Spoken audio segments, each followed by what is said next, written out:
Este mensaje lleva por título así: la señal. ¿Sabe usted lo que es la señal? Todos sabemos lo que es la señal, ¿verdad? Pero tenemos la idea hoy día que la señal, por el celular que todos usamos, ¿verdad? Que es la señal que está en el aire, algo que nos conecta. Bueno, la señal en este caso no tiene que ver con eso. La señal tiene que ver con una evidencia, con una prueba, con algo que de teoría se transforme a tesis. Y hoy día vamos a hablar de la señal. Y si usted trajo la Biblia, vamos a ir al capítulo 1 del libro de Jonás. ¿Cuántos saben quién es Jonás? Los niños que están atrás, ¿saben quién es Jonás? ¿No? No me escucharon las niñas. ¿Saben quién es Jonás?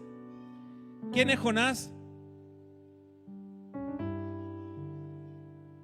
Alguien que desobedece. Un aplauso, démosle un aplauso, ¿ve? Son caras bonitas y inteligentes, ¿cierto? Nuestras niñas hermosas. Alguien que desobedeció a Jesús. Cualquier niño hubiera dicho: el que estuvo dentro del pez, dentro de la ballena, porque eso enseña, ¿cierto? Pero la enseñanza no es esa. Es alguien que desobedeció a Dios. Wow. Ya predicaron las niñas. ¿Qué voy a hacer yo aquí? Glorificar a Dios, reírnos de felicidad por estar en su presencia. Amén.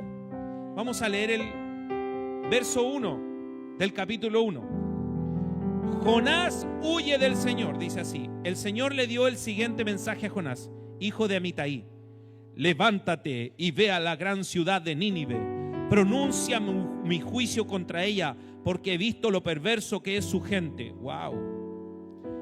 ¿Qué le dice el Señor a Jonás? Le dice: a ver, Señor, levántese, y le estoy dando una orden, una instrucción para que usted vaya a dar cuenta del juicio que viene sobre esta nación. Porque ellos son perversos. Ellos eran tan perversos que cuando tomaban un prisionero, ellos lo despellejaban vivo. ¿Cuántos aquí han comido congrio? ¿Cuánto les gusta el caldillo de congrio? ¿Sí? El caldillo de congrio, cuando se va a preparar el pescado y se va a sacar solo la carne, se hacen unos cortecitos y luego se toma y se tira hacia atrás y se despelleja así. Suena.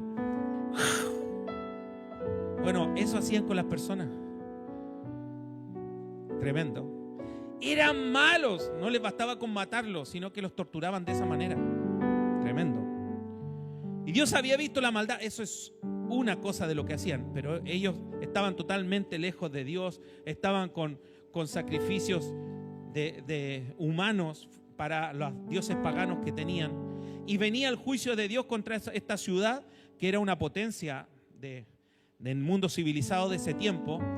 Y Dios iba a pronunciar juicio contra ellos. Y al igual que Jonás, a nosotros Dios nos dio una instrucción, nos dio un mensaje claro, un mensaje específico, llena de autoridad. Y escuche esta palabra: georreferenciado. ¿Qué dijo, pastor? Georreferenciado. ¿Y qué significa eso? Que se define un lugar específico donde tenemos que entregar ese mensaje. ¿Y dónde está esa instrucción, pastor? En la Biblia. En la Biblia. Mateo capítulo 18. Dice: Jesús se acercó y dijo a sus discípulos: se me ha dado toda autoridad en el cielo. Perdón, capítulo 28. Verso 18. Capítulo 28. Se me ha dado toda autoridad en el cielo y en la tierra. Por tanto, vayan y hagan discípulos. Georreferenciado: a todas las naciones. ¿Dónde? Bautizándolos en el nombre del Padre, del Hijo y del Espíritu Santo, enseñando a los nuevos discípulos a obedecer todos los mandatos que le he dado. Y tengan por seguro esto, que estoy con ustedes siempre hasta el fin de los tiempos. Bendito sea el Señor. Dios nos da esa bendición maravillosa de asegurarnos que Él va a estar con nosotros hasta el fin de los tiempos. Dios nos da esa bendición perfecta de nunca dejarnos huérfanos, Pero Él nos da un mandato. Y Él nos dice, vayan y prediquen el evangelio. ¿Dónde? Georreferencia. El Señor dijo, ¿en dónde? Todas las naciones. ¿En la luna? No, ¿cierto? Pero en todas las naciones, en todo el mundo. Incluso la Biblia dice, hasta lo último de la tierra. Y ahí tenemos nosotros Punta Arenas, Ushuaia, en el sur de nuestro continente. Ahí está lo más lejos de Israel, donde estaba el Señor generando ese mensaje.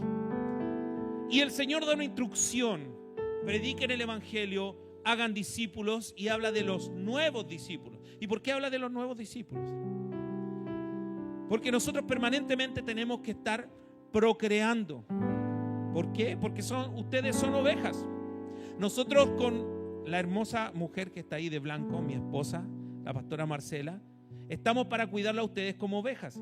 Y ustedes se tienen que reproducir y traer más ovejas al redil. Buena barra ahí al fondo, ¿ves? Ese es el trabajo que usted tiene como oveja. Y traer discípulos nuevos. Entonces acá en la iglesia, Carlita un día le habló a Rafa. Rafa hoy día es discípulo de Daniel. Y Rafa hoy día ya tiene su nuevo discípulo. Eso es. Demos un aplauso al Señor.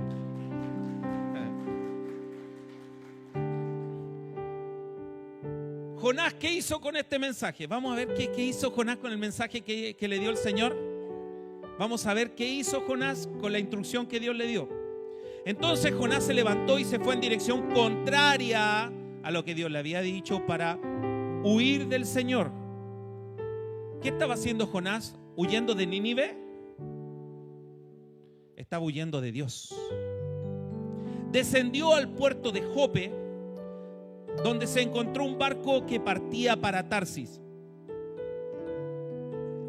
No dice aquí, pero se metió la mano al bolsillo, sacó el dinero, pagó su pasaje, subió a bordo y se embarcó rumbo a Tarsis con la esperanza de escapar del Señor. Wow. Escapar del Señor. Él lo estaba haciendo consciente.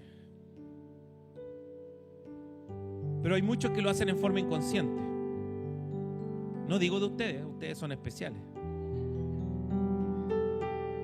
Mire, los discípulos del Señor, los apóstoles, excepto algunos nomás, como Pablo, siguieron en Jerusalén y no obedecieron la instrucción que yo le leí recién en el capítulo 28 de Mateo, que se llama la Gran Comisión. Abra bien la boca y diga: la Gran Comisión. Esa es tu misión y eres comisionado. El Espíritu Santo hace la pega y tú vas con él. Pero el Espíritu Santo no puede ir solo. ¿Qué? Pastor, pero si Él es todopoderoso. No, Dios definió que el Espíritu Santo no puede ir solo, porque está dentro de ti y tú lo llevas. Y Él va dentro de ti.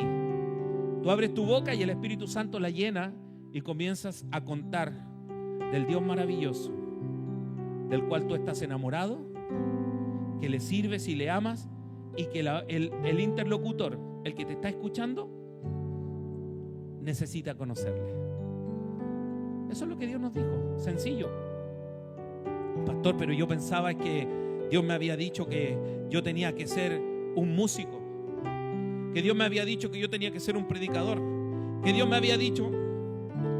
Sí, por supuesto, son funciones maravillosas que Dios puede preparar, pero tu función esencial y primordial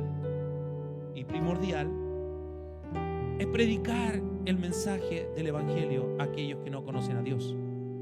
Los discípulos, igual que Jonás, recibieron esta instrucción de parte del Señor. Pensemos que el Señor murió por ahí por el año 33. Sabemos, los que han estudiado un poco más, que no es tan exacto el año, pero vámonos al año 33 después de Cristo. Y los discípulos, ¿qué hicieron? Se quedaron en Jerusalén. Adaptaron la religión judía al evangelio. Pedro comenzó a judaizar, Pablo lo encaró, querían circuncidar a la gente, una cosa, una mezcla. Eran judíos mesiánicos. Y eso ocurrió y se quedaron en Jerusalén. ¿Cuál era la instrucción de la georreferencia? Todas las naciones. ¿Y qué hicieron ellos? Se quedaron en Jerusalén. Pasó un montón de tiempo y apareció un emperador malo. Malo. Él no ahogaba a los gatos chicos. Él era malo. Él mataba a sus propios hijos. Malo. Él tomaba a los cristianos y para iluminar la ciudad de Roma los quemaba. Y eran los postes de luz que tenían en Roma. ¿Sí? Y usted era cristiano y era de verdad ser cristiano ahí. La primera persecución oficial para los cristianos en el Imperio Romano, porque estaba casi toda Europa y parte de Asia sometido al Imperio Romano, se produjo de forma intermitente. Pero luego, el año 64, Nerón hizo un edicto para que persigan a los cristianos, acusando de que los cristianos habían quemado Roma.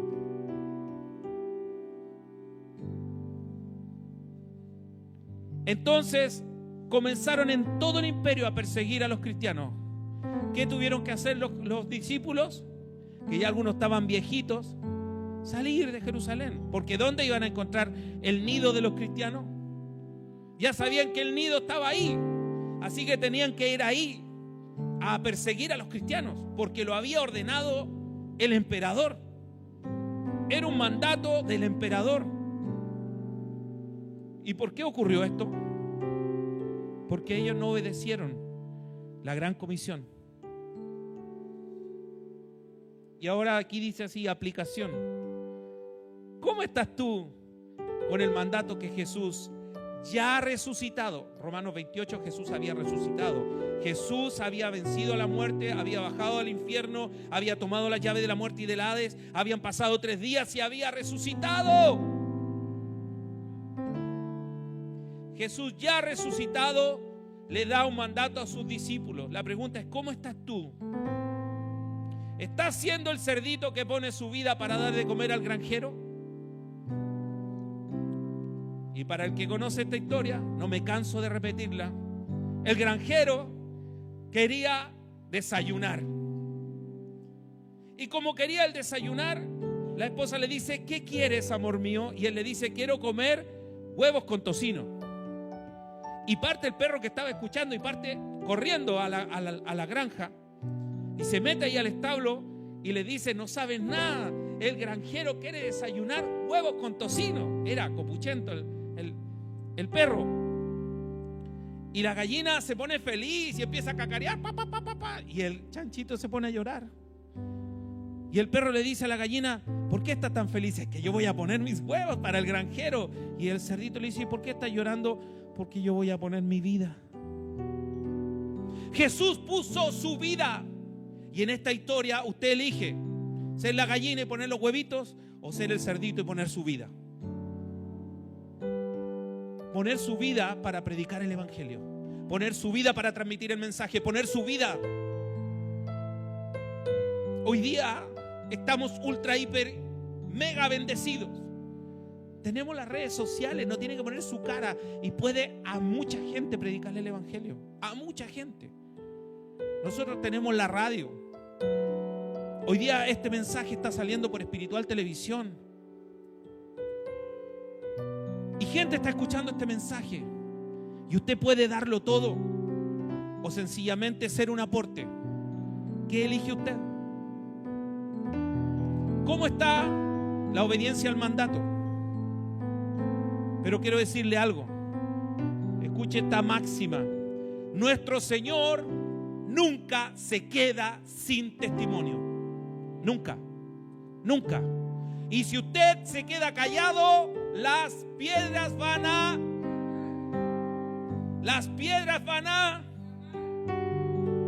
Si usted cierra su boca, váyase aquí a la Avenida Perú y va a encontrar versículos bíblicos, predicación directa hacia las personas. ¿Quién lo escribió? No tenemos idea, pero sí es muy bíblico y lo inspiró el Espíritu Santo. Vamos al verso 4 del capítulo 1. Dice, ahora bien, el Señor mandó un poderoso viento sobre el mar, el cual desató una violenta tempestad que amenazaba con despedazar el barco. Vino un viento tremendo Ahí tenemos a Jonás, ¿verdad? En el barco y vino una tremenda tormenta. Todos tenían miedo por sus vidas. Los marineros estaban desesperados, pedían ayuda a sus dioses. Comenzaron a achicar, se llama, a eliminar todo el peso que hay en el barco y comenzaron a tirar la carga por la borda, sacar el agua que se metía al barco y estaban aligerando el barco. Y todo esto sucedía cuando Jonás estaba durmiendo. Ahí lo dice. Verso 5. Jonás dormía profundamente. ¿Dónde? En la bodega del barco, allá abajo. Las bodegas están debajo en los barcos. Ahí estaba tirado.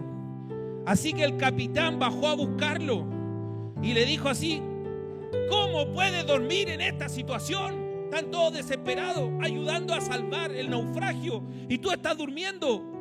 Dice, le gritó: levántate y ora a tu Dios. Quizás nos preste atención y nos perdone la vida. Jonás dormía sin importar nada. Dormía. ¿Cómo está la iglesia hoy día? Ayer tuvimos un evento histórico en la ciudad de Quilpué, Aviva Quilpué, en Plaza Vieja, donde hace 10 años más o menos, o 7 años atrás, hicimos una reunión con muchos pastores, con un pequeñito parlante. Íbamos a orar en ese lugar solamente, ni siquiera íbamos a predicar. Y llegaron las camionetas de los inspectores municipales y nos echaron. Salgan de aquí, está recién terminada la plaza y no hay autorización para ninguna cosa en esta plaza. Y ahora tuvimos la bendición de poder hacer batalla de rap, cantar, adorar. La patrulla del rey tenía a todos los niños bailando y el mensaje del evangelio era el centro. Eso es histórico. Y usted tenía que haber estado ahí. Usted que me está escuchando y vive en Quilpué, en la zona interior, debía haber estado ahí, porque estábamos haciendo historia. Cuando cantamos Revolución de Amor, es para hacer historia. La historia la escribiré. Estamos haciendo historia. La pregunta: ¿en qué está usted? ¿O está como Jonás?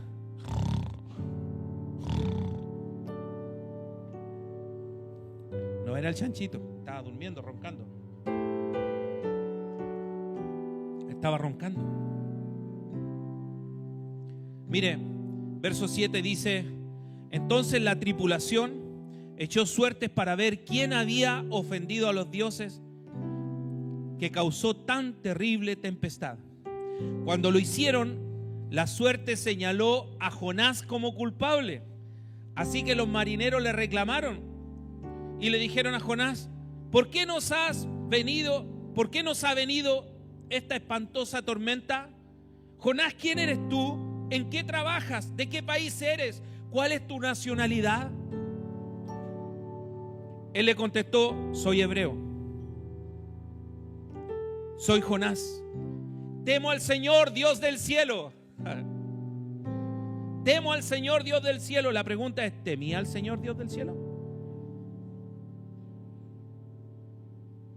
Que hizo el mar y la tierra, y se puso, y le salió el evangélico de adentro, ¿cierto? Le salió el evangélico así a decir: Dios es grande, poderoso, y salió así fuerte, y le salió todo de adentro, pero en realidad temía a Dios. Creía que era el Dios todopoderoso si su respuesta decía lo contrario. De verdad, Jonás estaba sin importar nada.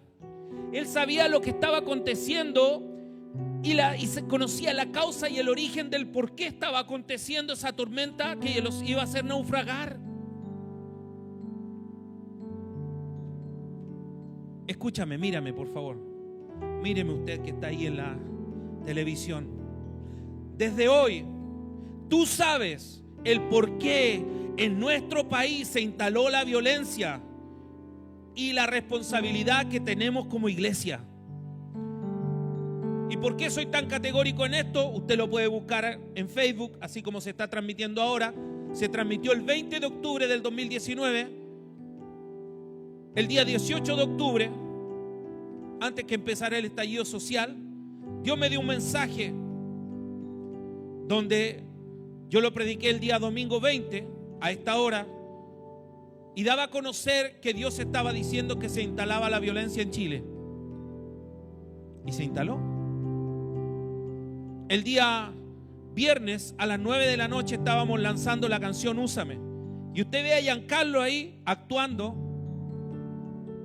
Giancarlo Candia, un italiano que actuó pero maravilloso. Y a las 9 de la noche, dos jovencitos lo estaban asaltando para robarle la mochila, que llevaba solo ropa de trabajo. Y le tiraron una cuchillada y le quedó toda la marca. Gracias al Señor no se le enterró. Le atravesó la chaqueta, la polera. Solo para robarle una mochila lo podrían haber matado.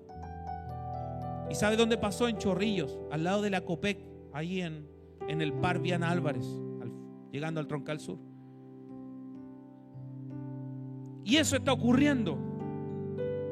Y aquí en Quilpué, crímenes atroces que antes salían en todos lados. Un joven se entrampó en un problema con otro que eran amigos de carrete, lo mató, lo descuartizó y lo metió dentro de una lavadora. Aquí en Quilpué. Y la violencia sigue y sigue y sigue y sigue. ¿Quiénes somos responsables? Nosotros, la iglesia. ¿Quién era responsable de la tormenta? Jonás. El relato en el verso 10 dice: los marineros se aterraron al escuchar esto, porque Jonás ya les había contado que huía del Señor. Cuidado, iglesia, que estemos huyendo del Señor. Cuidado, cuidado. Que tú estés diciendo: yo temo al Señor, grande Dios de los cielos, y estés huyendo del Señor, y estés corriendo del Señor. Gimieron los pasajeros del barco y le dijeron a Jonás: ¿por qué lo hiciste? Como la tormenta seguía empeorando, le preguntaron: danos una solución. Pensemos que nuestro pianista es Jonás. Danos una solución. Y Jonás le dijo así: échenme al mar. ¿Qué? Échenme al mar. Contestó Jonás: y volverá la calma. Yo sé que soy el único culpable de esta terrible tormenta. Fíjese la gente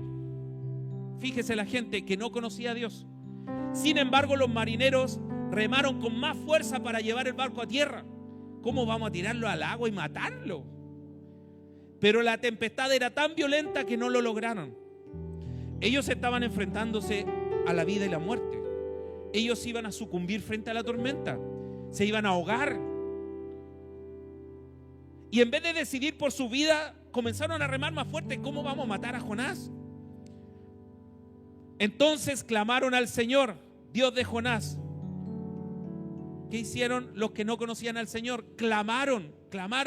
No, y no dijeron: Señor, ayúdanos, se están muriendo. ¡Oh, Señor! No nos dejes morir por el pecado de este hombre y no nos hagas responsable de su muerte. No queremos morir ni matar a Jonás.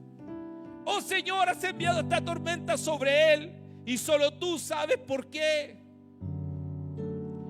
Mire la solución que le dio Jonás. ¿Quieren resolver sus problemas? Mátenme. Si nosotros no somos asesinos. Ellos no querían matarlo. Y ellos respondieron como debería responder la iglesia. Clamaron fervorosamente a Jehová. Clamaron misericordia. Clamaron a Dios y no conocían a Dios.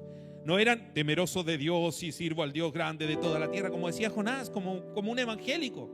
No eran así. No conocían a Dios y se enfrentaron entre la vida y la muerte y clamaron a Dios con todo. Entonces ya no tenían vuelta y los marineros tomaron a Jonás y lo lanzaron al mar embravecido. Yo creo que llorando se lo tiraron. No dijeron: Jonás, a la 1, a las 2, y ahora viene la calma. No, llorando.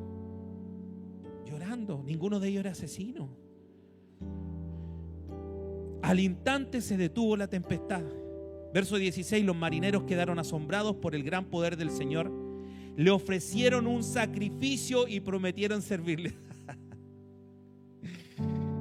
¿Quién le enseñó que debían ofrecerle un sacrificio a Dios? Pero en el minuto que clamaron, el Espíritu Santo les convenció de pecado. En el minuto que clamaron, ellos se ubicaron delante de Dios. Amado, no sirven tus años de evangelio, no sirven tus grandes estudios, no sirve tu gran desarrollo, tu triunfo, lo que sea. Solo sirve un corazón arrepentido, entregado, un corazón ardiente, un corazón que ama a Dios furiosamente.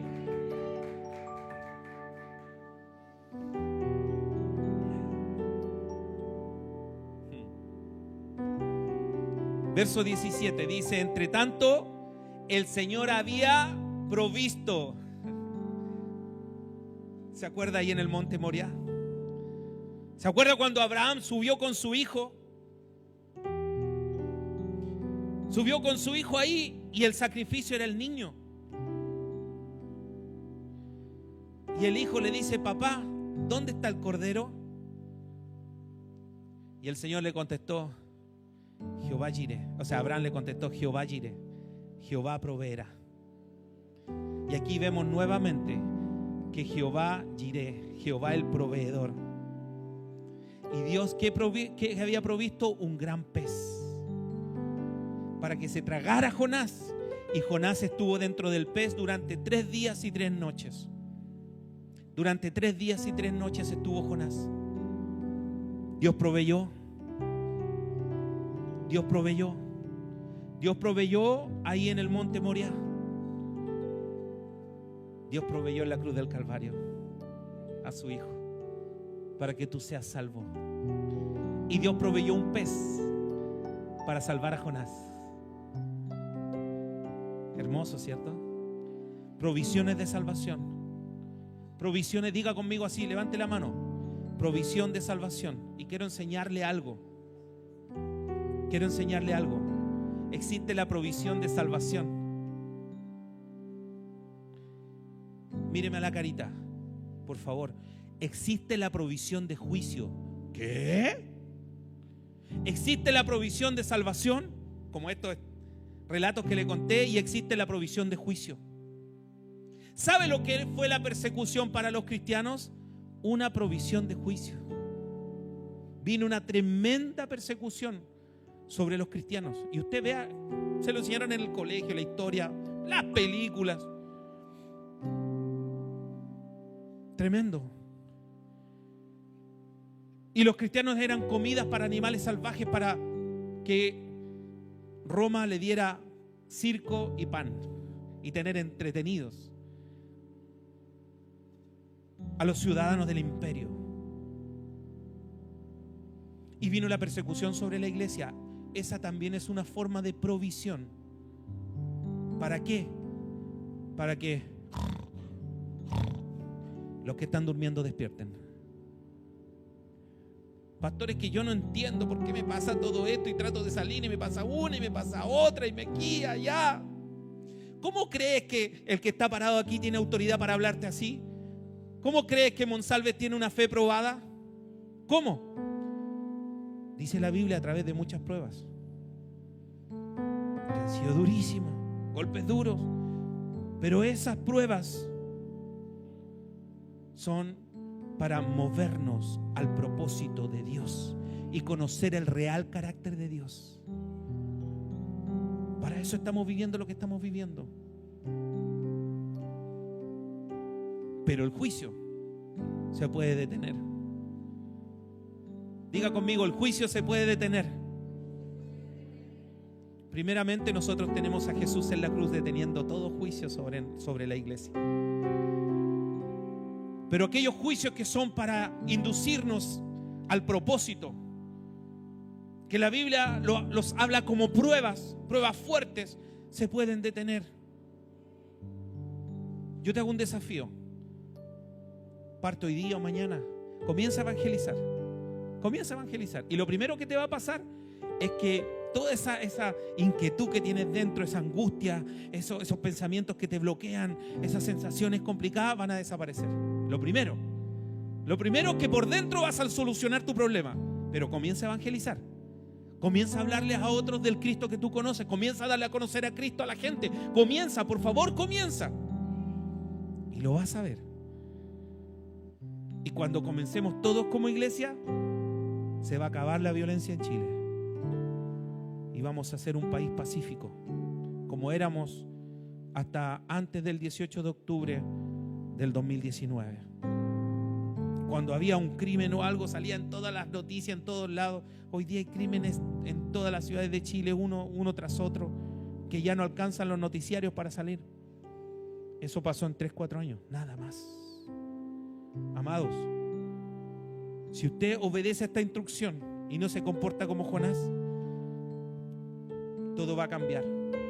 A ver, pastor, pare un poco. Usted me está hablando de Jonás.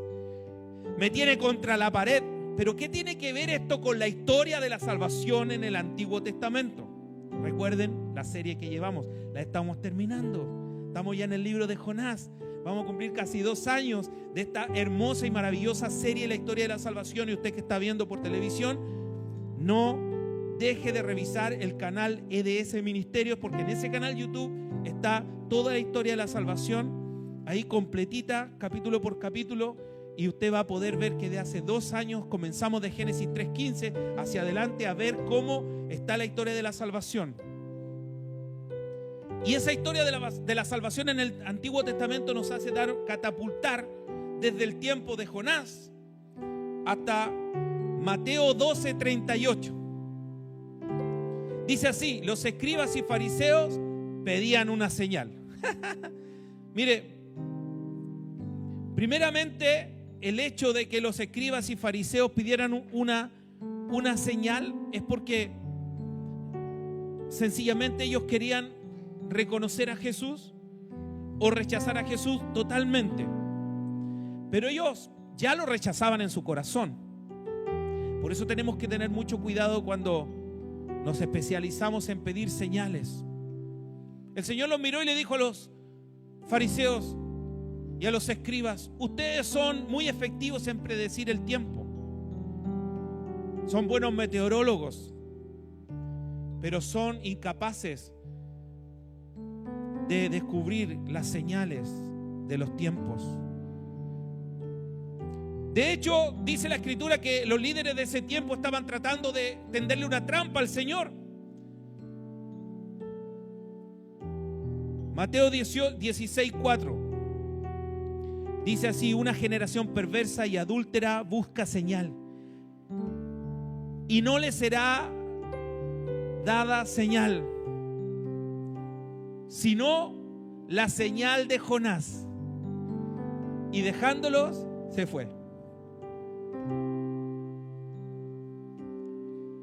Queremos una señal, Jesús. Queremos saber si tú eres el Mesías. Danos una señal, danos una señal. Y el Señor hacía así. Me han visto resucitar muertos, han visto todo lo que he podido hacer y me piden una señal. Ya sé, les voy a dar una señal. La señal del profeta Jonás. Y partió el Señor y se fue. ¿Se imagina la cara de esos fariseos? Así. ¿En qué bola se fue? La señal del profeta Jonás. ¿De qué se trata eso? Qué raro. Mateo 12:40 dice: les había dicho, así como Jonás estuvo en el vientre del gran pez durante 3 días y 3 noches, el Hijo del Hombre estará en el corazón de la tierra durante 3 días y 3 noches. ¿Por qué es tan importante el famoso pececito? ¿Por qué es tan importante el vientre de ese pez? Porque es la evidencia real de que un día el Mesías iba a morir, iba a descender hasta lo más profundo, iba a llegar hasta el mismo infierno, iba a tomar las llaves de la muerte y del Hades, y al tercer día, ¡wow!, iba a ascender al cielo, iba a resucitar. Aleluya, iba a resucitar. Bendito sea el Señor. Entonces hacemos el match, como dicen ahora. Hacemos el match. ¿Entre qué? Entre el Antiguo Testamento y el Nuevo Testamento, en la salvación a través de esos 3 días que estuvo Jonás en el vientre del pez. Pero estos fariseos no estaban, y saduceos no estaban dispuestos a aceptar esta declaración como una señal. Porque en ese minuto habían 3 puntos de vista sobre Jesús. 3 puntos de vista sobre Jesús. Póngame atención en estos 3 puntos de vista. Número 1, el punto de vista de los fariseos y los saduceos, que consideraban que Jesús era un impostor y no era el Mesías. Así diga, número 1, impostor. Segundo punto de vista, la multitud. Porque fíjense que habían 3 actores. Estos los fariseos, en medio así grande, ancho, la multitud, y esto que eran los discípulos, que eran poquitos. Los discípulos querían ganar la multitud. Los fariseos querían ganar la multitud. Querían que la multitud se convenciera que Jesús era un impostor, los fariseos y saduceos. Pero ¿qué pensaba la multitud? Que Jesús era un gran profeta. Era Juan el Bautista, era Elías, Jeremías o algún profeta prácticamente reencarnado. No digo que existiera, pero estoy dando una idea. La reencarnación. En esto ellos halagaron a Jesús, pero ellos estaban equivocadísimos. Estaban equivocadísimos. Jesús no era un profeta. Juan Bautista, el más grande de todos los profetas, lo anunció y dijo: yo no soy digno de amarrar el calzado, de abrochar los cordones del Señor. No soy digno. No soy digno. Él es mayor que todos. Aleluya. Tercer punto, el punto de los discípulos, el punto de vista de los discípulos. Ellos creían que Jesús era el Mesías, el Cristo, el Hijo del Dios viviente.